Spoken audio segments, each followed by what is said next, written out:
Alors maintenant, j'aimerais que tu nous racontes un petit peu certaines scènes dont tu as été témoin, certaines scènes de films célèbres, cultes. Tu as eu la chance d'assister au tournage de films qu'on connaît tous, et on aimerait t'entendre sur ce sujet. Alors c'est vrai qu'il y en a tellement, on ne sait pas trop par quoi commencer, mais tout à l'heure, hors caméra, on a parlé par exemple, de Traitement de choc, qui était un film très fort, c'est le moins qu'on puisse dire, avec donc ta maman et Alain Delon, et il y a une scène finale où elle assassine Alain Delon. Alain, oui. Bon, c'est vrai parce que bon, Alain, c'est vrai qu'il était donc comme je disais auparavant, c'est que bon, c'est vraiment c'était le petit frère parce qu'ils avaient un an d'écart avec mon père. Bon, c'est quand même le leur quoi. Et puis maman, elle était à droite à gauche avec Fresson et tout ça et tout. Et puis un jour, elle était donc à Belle-Île, etc. On vivait, elle tournait le matin et tout ça et tout. Il n'y a pas de problème et tout. Et puis un jour,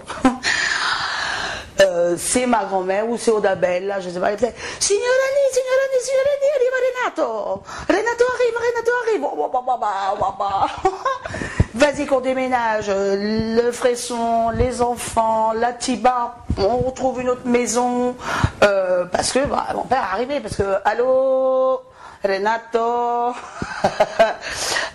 viens voir un petit peu, voir ce qui se passe, on ne sait pas trop, mais c'était bon, mais comme maman, quand même maligne. Et puis, ça a toujours été comme ça dans la vie, et encore aujourd'hui, donc, ça s'est bien passé, mon père est arrivé, il n'a rien vu de spécial, hop, il est reparti aussi sec le lendemain. Donc, ça va. Mais chacun vivait dans la vérité de l'autre, chacun était au courant, mais il fallait sauver les apparences. Tout à fait, mais il fallait pas... De choc frontal. Voilà, il fallait pas que ça soit... Tout le monde savait.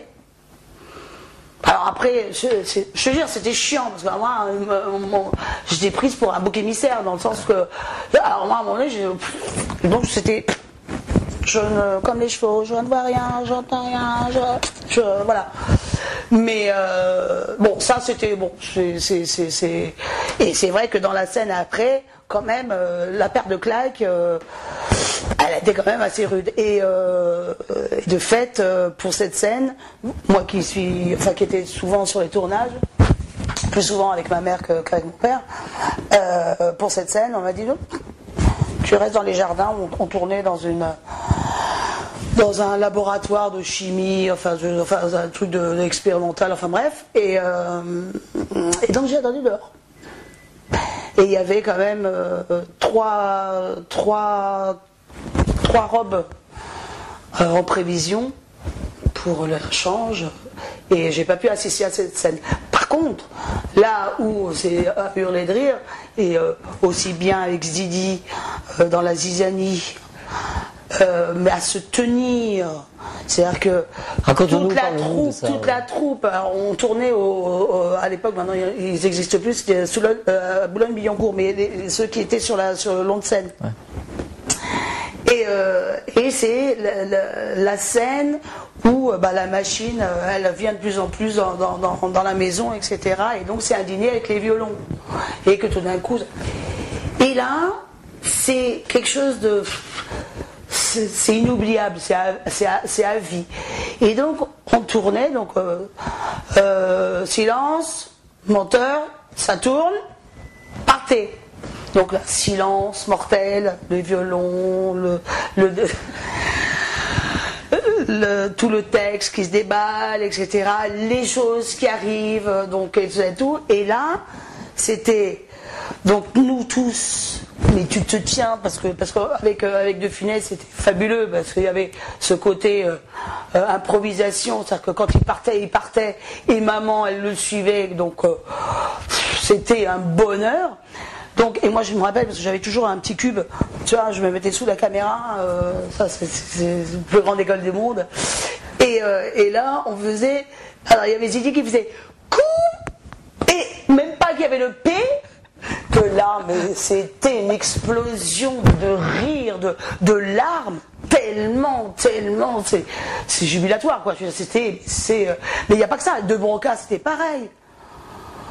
De Broca, entre la cuisse de Jupiter ou Tendre Poulet, mais c'est des choses mais qu'on pleurait.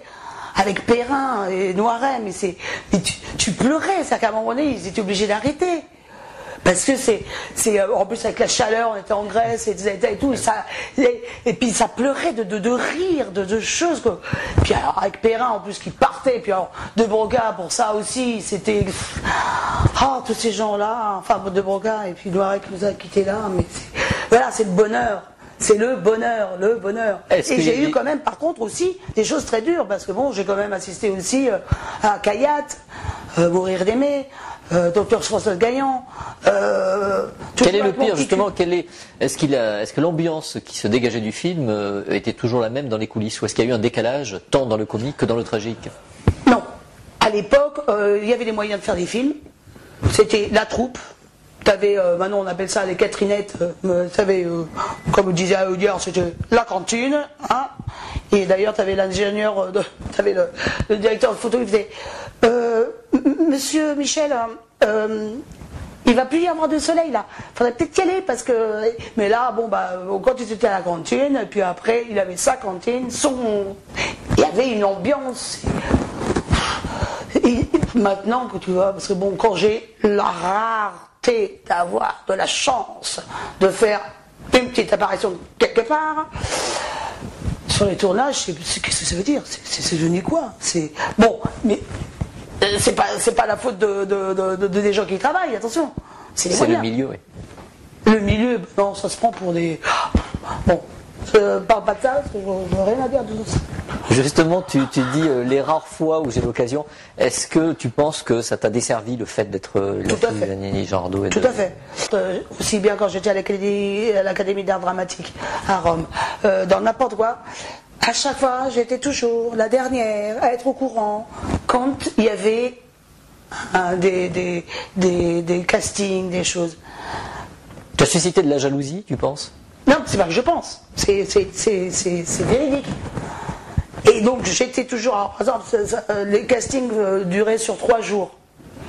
Et ben moi j'étais au courant genre la veille.